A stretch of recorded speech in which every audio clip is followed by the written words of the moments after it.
Einstein quotes are more relevant today than they were ever in our history. Have you ever thought of how you can use Einstein quotes to create a more thriving organization, or how you could thrive in an age of disruption? We're joined today with Jason Burnham, founder and CEO of Culture Design. Hey, Jason. Hey, Dan, how are you? Thanks for having me. Good. You're welcome. Glad to have you here. And Frank Wander, CEO and founder of PeopleProductive. Hey, Frank. Hey, glad to be here. Both of these gentlemen are going to take a quote and answer how they might help you to use it to apply to thriving in an age of disruption. If at first the idea is not absurd, then there is no hope for it. But imagination considers all possibilities, even if at first some of them might seem a little on the, let's just say, crazy side. Frank, what's your take? I think people who push the envelope, some of these ideas can seem crazy. You know, when they were inventing the iPhone, Steve Jobs got a meeting together of all of his engineers and basically put his vision on the board of what the phone was going to be. And the engineers left the room and said, my God, Steve wants to put a MacBook into that little form factor. And, MacBook was a big device. So he wanted to take the thing down. Even during the process, they brought him a prototype they had spent an incredible amount of time on. And he said, no, it's not small enough. It's got to be smaller. They said, Steve, it is impossible to get this smaller. Impossible. And he took it. He turned around. He had a fish tank in his office. He dropped it in, their prototype. And all these air bubbles came out. He said, there's air in it. Make it smaller. And of course, Steve was right. He won. But it can seem crazy sometimes, these incredible breakthrough ideas.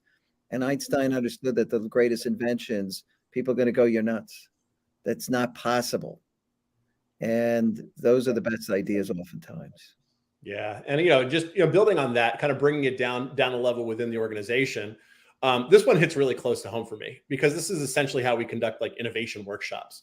I think all too often, companies will conduct research to identify what the pain points and unmet needs are, whether it's for the customer experience or the employee experience. But, just solving for pain points and unmet needs, that just really kind of gets you to parity, right? Like that doesn't really differentiate you or really set you apart from the competition. And very quickly at that point, it just becomes a race to the bottom if all you're doing is just mitigating pain points and unmet needs. Where, if you really start to think through, how do we really differentiate? What are our loyalty drivers? What can we really do to wow our customers? That ideation process starts with coming up with some big, crazy ideas, because that helps to get the ideas flowing, right? It helps, from a co-creation standpoint, shooting for that pie in the sky or the ideas that will never happen, if you will, sometime emerges real ideas that actually can be implemented that can have a dramatic impact on the business and on the customer or employee experience. So we encourage everyone to start with, get all of the big ideas out there, get the ideas that you think will never happen.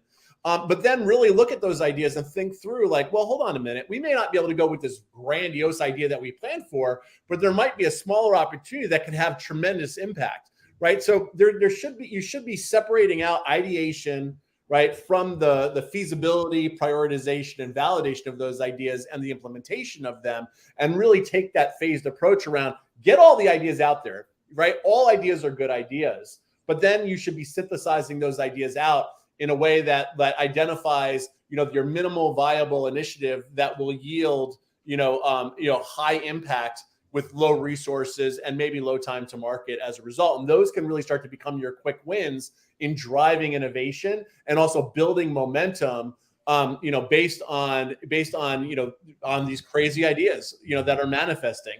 So you should always keep curating as many crazy ideas as possible, because out of those crazy ideas are going to come some real tangible ideas that can really become a competitive differentiator for you and really set the stage for your future.